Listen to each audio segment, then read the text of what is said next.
Konstruksi penempatan itu sebagai bagian dari rencana strategis itu dimulai dengan nama-nama waktu sholat. Saya tutup, saya cepat. 1. Subuh. Ada yang tahu kenapa nama pertama waktu sholatnya subuh? Nggak ada hadiah umroh, nggak apa-apa. Oke, subuh itu dari kata asbah.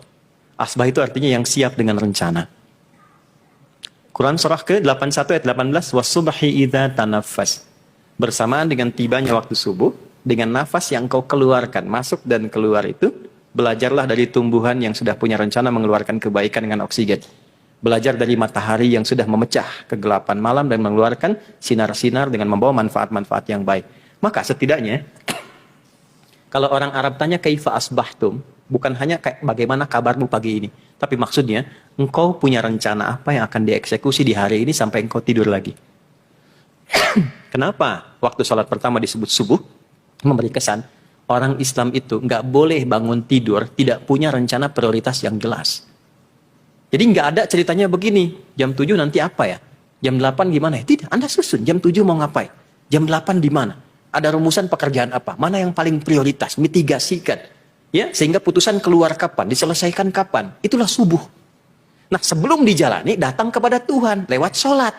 Di sujud kita minta supaya diberi kemudahan, diberikan petunjuk, diberikan kelapangan. Itulah sebabnya kenapa ada sholat subuh. Jadi malamnya direncanakan, setelah evaluasi kita istighfar, siapkan rencana besok. Ya, Quran surah ke-94 di 2 ayat terakhir, fa idza faraghta fansab. Kalau mau tidur, evaluasi dulu yang sebelumnya. Lalu setelah itu siapkan yang untuk besok. Wa ila rabbika farghab, tawakal. Kalau besok-besok bangun, yang itu rencana sudah siap dibawa. Bawa dalam sholat sebelum Anda berangkat. Minta sama Allah perlindungan, ketenangan, kenyamanan, wisdom dan sebagainya. Nanti sampai siang disebutnya zuhur, padahal siang itu bahasa Arabnya nahar. Kok bisa zuhur? Zuhur itu terang, jelas, nyata. Kira-kira dari pagi sampai dengan siang hasilnya jelas nggak? Nyata nggak? Atau jangan-jangan cuma berangkat, duduk, santai, minum, ngobrol, ini nggak ada hasilnya sampai dengan siang. Apa hasil yang bisa dihasilkan dari setengah kehidupan siang itu? Jangan sampai semuanya sia-sia. Karena ada orang yang hidupnya cuma ngobrol, kumpul-kumpul, setelah itu gosip, lalu bertikai. Itu terjadi terus, sehingga turunlah Quran surah 103. Ya, maka disebut dengan Al-Asr namanya. Al-Asr itu bukan sore. Sore itu masa bahasa Arabnya. Asr itu waktu yang diberikan, yang harus diolah menjadi aktivitas yang positif.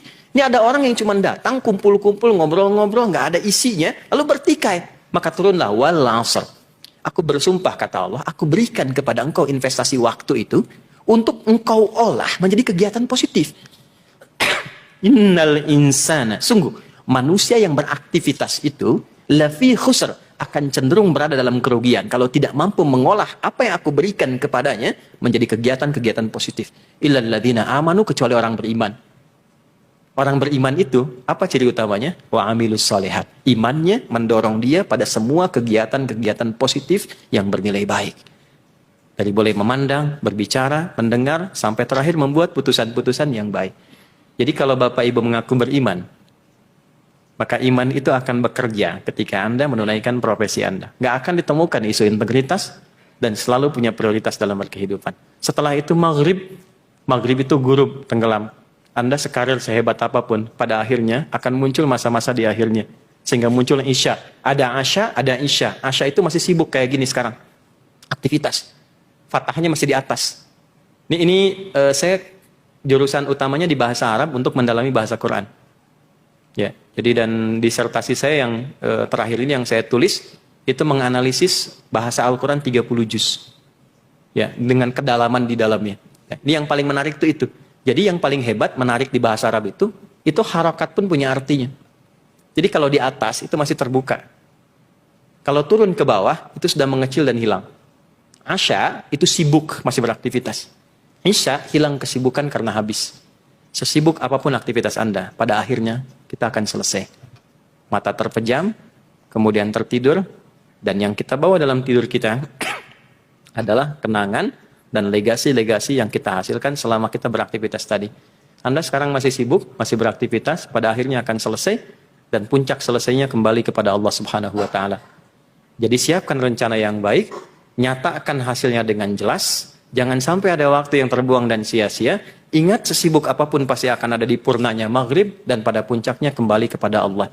Kalau sudah kembali, kasrahnya hilang menjadi sukun. Makanya mayit jadi mayit. Sukun itu artinya dari kata sakin, artinya tenang. Dan pulanglah dengan tenang dengan ya ayat Tuhan nafsul mutmainnah. Hei jiwa-jiwa yang tenang. Jangan sampai pulang dalam keadaan tidak tenang karena terkait dengan isu integritas. Itu ada maknanya Pak, Bu. Indahnya itu seperti itu.